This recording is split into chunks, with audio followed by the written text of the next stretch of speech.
दादी ने नाम सिकंदर रखा था। কেন মুখ থুবড়ে পড়েছিল সিকান্দার, বেরিয়ে এলো চাঞ্চল্যকর তথ্য। বলিউডের ভাইজান খ্যাত সালমান খানের সিকান্দার ছবিটিকে ঘিরে আশায় বুক বেঁধেছিলেন ভক্তরা, কিন্তু বক্স অফিসে মুখ থুবড়ে পড়েছে এই ছবিটি। সব মিলিয়ে 91 কোটি টাকা ক্ষতি হয়েছে প্রযোজক নাদিয়াদওয়ালার। এর আগে সেভাবে চলেনি টাইগার 3, অন্তিম এবং কিসি কি ভাই কিসি কি জান ছবিগুলো। কেন সফল হতে পারেনি সিকান্দার, এবার জানা গেল এর মূল কারণ। ঈদের সময় মুক্তি পেয়েছিল সালমানের সিকান্দার। 200 কোটি টাকার বাজেটের ছবিটি দেশের বাজার থেকে তুলতে পেরেছিল মাত্র 103.45 কোটি টাকা, যার জেরে বলিউডের সর্বকালের অন্যতম ফ্লপের তকমা পেয়েছে প্রত্যাশা জাগানো সিনেমাটি। गंगा में डुबकी मार लो वरना तुम्हारा कोई फ्यूचर नहीं।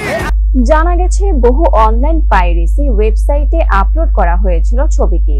এতে ছিল এমন সব দৃশ্য যা মূল ছবিতে নেই। ফ্ল্যাশব্যাক ধারাভিতে ছাত্র আন্দোলনের মতো বহু অংশই পরে বাদ পড়ে যায়, কিন্তু সেগুলো রয়েছে এই পাইরেটেড ভার্সনে।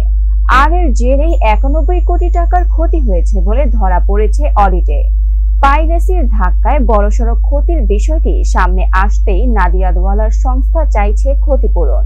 বীমা সংস্থার কাছে আবেদন করেছে তারা।